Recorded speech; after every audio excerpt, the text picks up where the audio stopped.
Last video जिसमें मैंने बात की कि क्यों आपको शादी नहीं करनी चाहिए, क्यों आपको सिंगल लाइफ ही लीड करनी चाहिए। तो एक बंदा आता है और वो बोलता है कि मुझे लगता है कि तू गे है। वो मुझे गे बोलता है और वो बोलता है कि एक गे इंसान, एक होमोसेक्सुअल इंसान ही शादी के अगेंस्ट इतनी बातें करता है और मैं इम्पोज कर रहा हूँ अपने थॉट को लोगों के ऊपर, उन पे फोर्स कर रहा हूँ अपने थॉट। तो आज इसी को काउंटर करता हूँ। हालांकि मैं कुछ पर्सनल क्वेश्चंस को एंटरटेन करता नहीं हूँ, कुछ पर्सनल अटैक कोई मुझ पे करता है तो वो मुझे बहुत इनवैलिड से लगते हैं, तो मैं ज़्यादा उन पे बात करता नहीं हूँ। पर ये चीज़ मुझे बहुत फ़नी लगी कि जब उसने मुझे कहा कि तू गे है। तो सबसे पहले मैं इसी का आंसर देना चाहूँगा कि क्या मैं गे हूँ? तो देखो, नहीं, गे मैं नहीं हूँ। पर अगर मैं गे होता तो मुझे लगता है मुझे ज़्यादा बढ़िया फील होता, क्योंकि पूरी सोसाइटी ने अपोजिट जेंडर को तो एक्सक्लूसिव बना रखा है, टैबू बना रखा है। तो अगर मैं गे होता, अगर मुझे लड़कों में इंटरेस्ट होता तो मेरे लिए ज़्यादा ईजी होता, ज़्यादा आसान होता किसी लड़के को डेट करना। तो मेरे लिए तो बहुत बढ़िया होता। और मैं तो चाहता हूँ कि उससे बेहतर मैं असेक्सुअल होता, मुझ में ये फीलिंग ही ना होती कि मैं किसी अपोजिट जेंडर को या सेम जेंडर को उसके साथ रिलेशनशिप में आऊँ, उसके साथ कुछ सेक्सुअल एक्टिविटी में इंडल्ज हूँ। तो वैसे तो मैं स्ट्रेट हूँ, पर अगर मैं होता भी तो भी मुझे कोई प्रॉब्लम नहीं होती, और मैं तो कह रहा हूँ वो ज़्यादा अच्छी स्टेट होती मेरे लिए।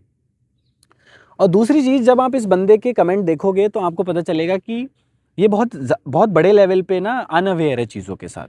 इसको नहीं पता कि LGBTQ कम्युनिटी भी शादी के लिए अपने राइट मांग रही है। वो खुद चाहते हैं शादी करना, उनको सुप्रीम कोर्ट ये राइट दे। तो इसको लग रहा है कि जो गे लोग होते हैं वो शादी के अगेंस्ट होते हैं। ऐसा बिल्कुल नहीं है, वो खुद शादी करना चाहते हैं। वो तो अपील कर रहे हैं कोर्ट से कि उन्हें ये राइट मिले। और उसके बाद जब उसने कहा कि मैं इन्फोर्स कर रहा हूँ, मैं फोर्स कर रहा हूँ लोगों को मेरे थॉट पे चलने के लिए, तो सिंपली मैं तो देखो वीडियो बना रहा हूँ, और कुछ लोग हैं जो मेरे थॉट्स के साथ अलाइन करते हैं, कुछ लोग हैं नहीं करते हैं, कुछ लोग हैं जो बहुत कंफ्यूज हैं और वो शायद मेरे थॉट्स को सुन के उनका कुछ पर्सपेक्टिव बन जाए। पर मैं फोर्स बिल्कुल नहीं कर रहा हूँ। फोर्स इंसान को किया जा सकता है कुछ 2-3 तरीक़ों से। आप उस पे बस डाल सकते हो ये चीज़, आप उस पे गुस्सा करके डाल सकते हो, इमोशनली ब्लैकमेल कर सकते हो, या चाबुक की नोक पे आप किसी से काम करवा सकते हो। पर क्या मैं इनमें से कुछ भी कर रहा हूँ? बिल्कुल नहीं। मैं बस वही चीज़ें बोल रहा हूँ, वही चीज़ें कर रहा हूँ जो कॉन्स्टिट्यूशन मुझे हक देता है, मेरा संविधान जो मुझे हक देता है, मैं वही कर रहा हूँ।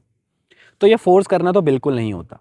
तो ये जो इंसान है, वो, मैं नाम नहीं लूँगा उसका, पर मुझे लगता है कि उसको सोचना चाहिए कि वो क्या कर रहा है। और इसके ऊपर मैं एक और बात करना चाहता हूँ कि लोग अक्सर पर्सनल अटैक करते हैं। जब भी तुम कोई लॉजिक रखोगे तो लोग क्या करेंगे, बजाय उस लॉजिक को काउंटर करने के वो तुम्हें काउंटर करेंगे। और इसका मैं एक एग्जांपल समझाता हूँ, एक एनालॉजी देना चाहता हूँ। मान लो कि एक इंसान है जो थोड़ा मोटा है, वो एक फिट इंसान को, जो फिट इंसान है वो कुछ अनहेल्दी खा रहा होता है, तो वो जो मोटा इंसान है वो उसके पास जाता है और बोलता है कि यार तुम ना फिट हो, पर तुम ये अनहेल्दी खाना मत खाओ, नहीं तो तुम फैट हो जाओगे, नहीं तो तुम अनहेल्दी हो जाओगे। तो अब जो फिट इंसान होता है वो बोलता है कि तू तो खुद मोटा है, तो तू मुझे क्या सिखा रहा है। अब इसको बोलते हैं एड होमिनम फैलेसी। उस इंसान ने क्या किया, उस फिट इंसान ने उस मोटे इंसान के लॉजिक को काउंटर करने की बजाय उसको, उस पे पर्सनल अटैक किए। हालांकि आप जब देखेंगे तो उस मोटे इंसान ने कोई गलत बात नहीं की, उसने एक लॉजिकल बात कही है। हो सकता है वो किसी और रीजंस की वजह से मोटा हो सकता है उसको कोई कोई डिजीज हो, कोई प्रॉब्लम हो जिसकी वजह से वो मोटा होता जा रहा है। पर उसने क्या बात गलत कही? नहीं। तो उसकी बात को काउंटर करना चाहिए था, पर उसकी बात को काउंटर करने की जगह उस पर पर्सनल अटैक किया गया। तो ये तुक नहीं बनाता, थोड़ा लॉजिकल बनिए। इंडिया में वैसे ही साइंटिफिक टेम्परामेंट की इतनी कमी है। तो बस इतना ही काउंटर करना था मुझे। और रही बात गे होने की, तो आई होप मैं होता, आई होप मैं असेक्सुअल होता। बाय।